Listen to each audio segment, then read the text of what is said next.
Assalamualaikum warahmatullahi wabarakatuh. Saya Lucy Santika dari program studi Manajemen Informatika. Dan di video kali ini saya akan memberikan penjelasan tentang beberapa langkah untuk melakukan CURD atau Create, Update, Read, dan juga Delete. Jadi nanti teman-teman bisa pelajari step by stepnya seperti apa. Ini caranya sederhana banget dan juga bisa dipraktekkan dengan tampilan yang menarik. Nah, pertama yang harus kita lakukan adalah membuka aplikasi XAMPP. Jadi kalau misalnya teman-teman belum punya, silahkan download dan install di laptopnya masing-masing. Nah, XAMPP ini penting kenapa? Karena dia merupakan salah satu server untuk dirinya sendiri. Jadi di dalamnya itu terdapat Apache untuk ke bagian webnya dan juga MySQL untuk ke bagian database-nya. Gitu, jadi local host seperti itu. Nah, kita bisa langsung start di bagian Apache-nya dan juga di bagian MySQL-nya seperti ini. Kalau sudah, langsung aja kita langsung cek ke bagian browsernya. Di bagian browsernya kita ketik di sini localhost/phpMyAdmin, muncul menjadi seperti ini. Nah, sesudah seperti ini, kita buat database-nya akademik. Ya, teman-teman bisa membuat dengan nama lain. Saya buat di sini akademik dengan tabelnya adalah data prodi. Dan di data prodi ini ada strukturnya, ada field-fieldnya. Jadi yang pertama ada ID prodi, KD prodi, NM prodi, dan juga akreditasi. Untuk ID prodi itu sendiri, ia menggunakan tipe datanya adalah integer dan menjadi auto increment.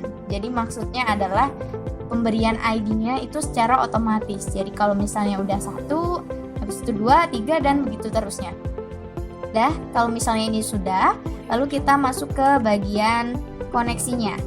Bagian koneksinya adalah seperti ini, function open connection dengan hostname bisa menyesuaikan username, password, DB name-nya, lalu koneksinya. Di sini DB name saya adalah akademik karena tadi yang kita buat di phpMyAdmin itu juga namanya akademik, jadi harus sama. Dan juga koneksinya kita menggunakan ODBC, untuk MySQL adalah MySQLi Connect gitu. Jadi ini koneksinya udah selesai, hanya seperti ini. Lalu kita masuk ke bagian CURD-nya, script CURD-nya. Nah, yang pertama kita lihat untuk function read data adalah query-nya select bintang from data prodi. Jadi ini hanya menampilkan datanya saja. Ada nanti terdapat tabelnya, dan tabel tersebut berisi kolomnya ID, kode, nama prodi, akreditasi, dan juga aksi.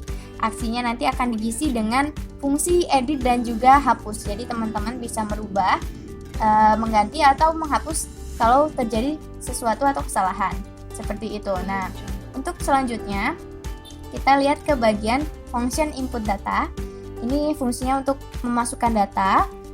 Jadi ini codingnya sampai di sini ya. Lalu setelah itu kita masuk ke function edit data. Jadi ini select bintang from data underscore prodi where ID prodi, variabel ID-nya seperti itu. Seperti ini, menggunakan akreditasinya prodinya menggunakan radio. Ini nanti bentuknya akan bulat seperti itu. Lalu ke function delete data, ini untuk menghapus. Jadi kalau terjadi sesuatu, kita bisa menghilangkannya. Nah, ini adalah scriptnya untuk bagian delete datanya. Lalu ada lagi function create prodi. Jadi ini untuk memasukkan data-datanya ya, dengan insert, dengan update, bagian update, dan juga delete prodinya seperti itu. Nah, kalau misalnya ini semuanya sudah, kita bisa padukan atau kombinasikan dengan file.css. Jadi di sini saya beri nama style.css. Ini merupakan salah satu yang bisa memudahkan kita untuk membuat tampilan lebih menarik dengan lebih singkat, tidak makan waktu. Karena kita lihat di sini ada div class kotak. Jadi div class ini bisa untuk semua elemennya. Jadi bisa dipakai untuk misalnya ada 4 kotak, dia bisa kepakai untuk 4 kotak. Tapi kalau misalnya tandanya pagar seperti ini artinya adalah div ID. Cukup hanya untuk 1 kotak dan fokus ke itu aja. Gitu. Dan di sini ada juga tabel, lalu ada juga footer. Gitu. Nah, kita taruh bagian atas. Untuk div class-nya saya letakkan di atas.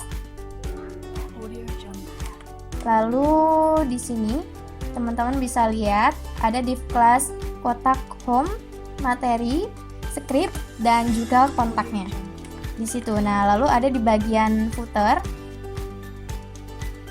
Bagian footernya seperti ini.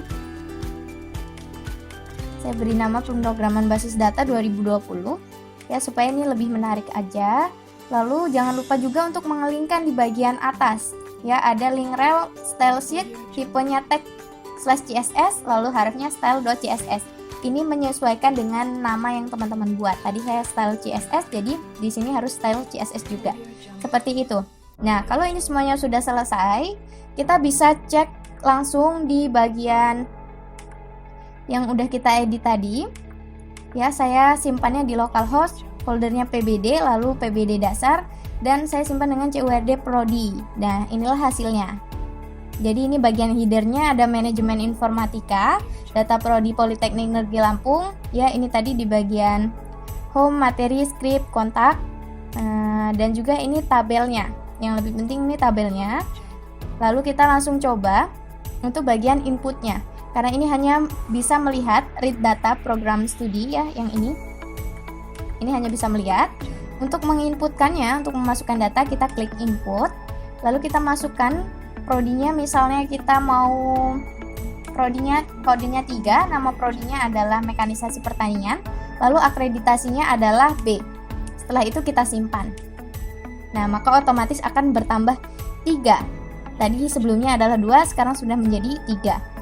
Nah, kalau misalnya nanti sewaktu-waktu mekanisasi pertanian berubah menjadi A, lalu kita bisa edit, kita ganti akreditasinya menjadi A. Kita simpan lagi, maka otomatis akan langsung berubah. Seperti itu. Nah, kita bisa juga menghapus datanya. Ini ada double, jadi kita hapus datanya. Langsung kita delete, maka otomatis akan terhapus.